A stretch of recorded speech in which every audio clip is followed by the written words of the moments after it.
So this is my last replay from 9.1. 9.2 has already dropped on the North American server. I just haven't patched yet. I probably will later today. I haven't been playing as much lately. I've been playing Space Engineers and Arma 3. A bit less frustrating than tanks, and kind of felt like I needed a break. But anyway, this may also be one of my last few replays for a while. Been kind of... Well, honestly, I'm still about 6 months behind in uploading them. So, you know, it's just too much. If I had faster internet, I could upload a lot more. Then again, if I had faster internet, I would actually be streaming instead of uploading YouTube videos. So, I may as well work with what I have, and I think probably from now on I will save my uploading of games to either truly spectacular, once-in-a-lifetime type shit, or new tanks and new maps that haven't been included in the game before. Basically new stuff, or even, you know, extensive changes to existing maps. So I might have a couple of El Hula videos or Sacred Valley videos or whatever, since they were changed in 9.2. But other than that, I probably won't do as many, you know, videos of tanks I've already been over and maps I've already been over. I don't think there's that much point at this stage. Mostly the reason I have been uploading so many games is because if I could, I would be streaming these, but I can't stream, so I just feel like uploading my matches. You know, maybe you'll learn something from them, maybe you won't. It also takes a considerable amount of time for me to not just upload these, but to go through, record them, render them out, and so on. So it saves me a lot of time if I just sort of cut back on it, and also gives me a chance to upload videos from other games, which I think would be a bit more interesting than constant World of Tanks retreads. Anyway, onto this match. Pretty standard Abbey strat, push west in mediums. Henko's in his brand new scent, which he just got, I think the day we ran this platoon, or a couple days before. And we're holding the west against pretty sizable force, about half the enemy team.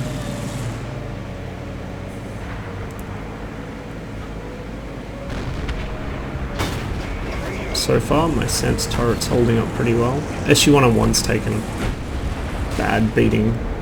It's not really a position you should ever push a thinly armoured, low hit points tank destroyer to. Even without Artie, that was just asking for trouble. I don't know why he did it. Well, I do know he's bad, but it's just not a sensible position. Honestly, that position there is overextended in any tank, let alone that thing.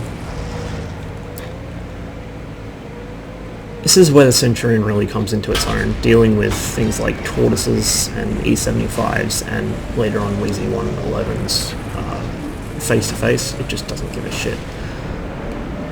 So the Tortoise, which may have impressive armor on paper, actually does not fare well in the face of an angry Centurion.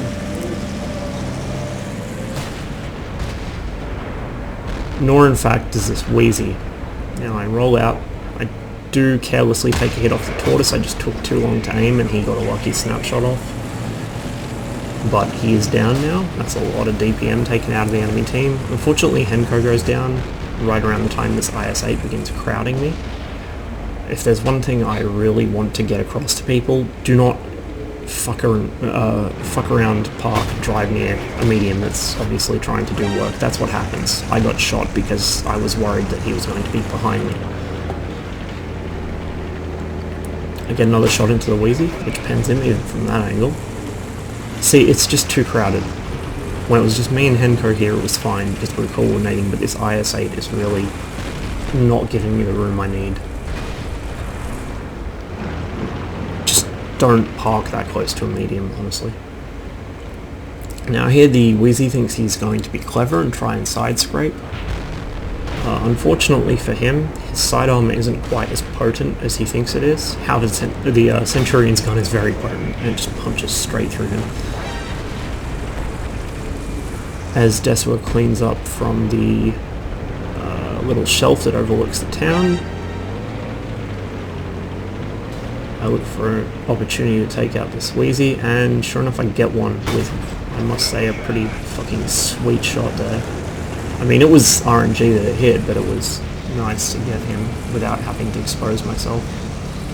Now here our little friend the JT on the enemy team drastically overestimates his armor. It might bounce a T-34, it's not going to bounce a Centurion. The JT's entire hull is paper to this gun and doesn't care. It's a bit of a recurring theme with the Cent 7-1. There are very, very few things in the game which are actually safe from being penned by. Now here the T-34 stupidly drives out next to me and gets in my way. He gets killed because I'm accidentally blocking him. That's what happens when you drive out in front of a medium like that. And then he has a little complaint about it in chat. Well, he can go fuck himself because I was in that position long before he was, and he shouldn't be that close to a tier 9 medium. That's what happens when you fucking crowd out other people. First of all, it puts me at risk of getting hit. Second of all, it puts you at risk of getting hit because I'm not going to trip over myself to get out of some baddie's way if they're blocking me like that. I need to get a shot off. I honestly didn't give a shit if he was going to die or not. I mean, that might sound pretty callous and shitty, but that's the way it works. My tank is worth a lot more than the T-34 is. Lucky that Comet missed me. Also kinda lucky I got that hit in, but he doesn't want any more of me after that.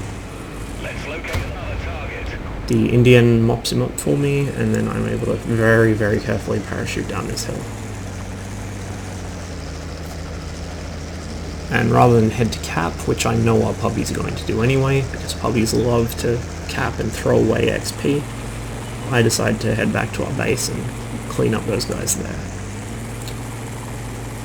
As long as you are safe and there's no chance of your team throwing the game, always go for the kills. You get more XP the more damage your team deals.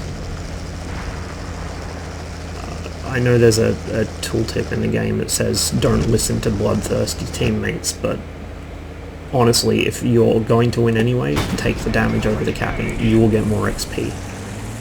It shares out XP based on how much damage your team does to the enemy, and you don't get shit for capping. That's why if you have a cap fast game, everyone gets screwed for XP. Nobody enjoys that. And honestly, when we had this much of an advantage, there was no reason to cap. So my little XP damage meter has disappeared for some reason. And there we go, it's come back.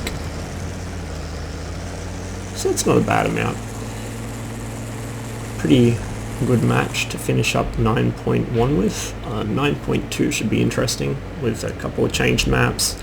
Buffs to a few tanks. I'll be playing my M46 again, that's for sure. And also the 4202 got buffed. Also, thankfully, Wargaming have finally announced their final decision on the British tree. So the 4202 will be replaced by the Centurion, the Action X Centurion, or Action 10, I'm not sure if it's meant to be a Roman numeral or not. It's basically, if you took the whole of the Centurion and gave it a turret that looks like the 4202's turret, but isn't. I say that because, unlike the 4202's turret, historically it was quite well armoured, and in-game it will be as well, with a maximum thickness of, I think, about 220mm. So it'll be pretty strong. It does have the mantletless design, same as the 4202 does, but honestly it should be pretty good. It's like a baby chieftain turret, basically. Presumably it'll handle very much like a Centurion, just with a stronger turret. The 4202 is probably, well, it will be becoming a tier 8 premium. It's going to be nerfed. Its armor is much thicker in game, even currently, than it is in real life. So it'll be nerfed down. Its armor will be pretty thin, but it'll still have angles going for it. It'll become a tier 8 premium. I'm not sure if it'll have preferential matchmaking or not. Probably not, because they plan on giving it the 20-pounder gun it had historically, and the 20-pounder is a hell of a good gun. Most likely it'll just be a regular tier 8 premium. They haven't said for sure whether they're going to give it out for free or not. I would imagine not, because they seem to rather have gone against that sort of giving people free premiums thing ever since the T-34. But, I mean, even if it's a premium you have to buy, I'll probably end up picking up at some point, just because A, I like the tank, and B, I play my British tanks that much, it's good to have a good crew trainer for them. As for the heavies, the 215B will be replaced by the Chieftain.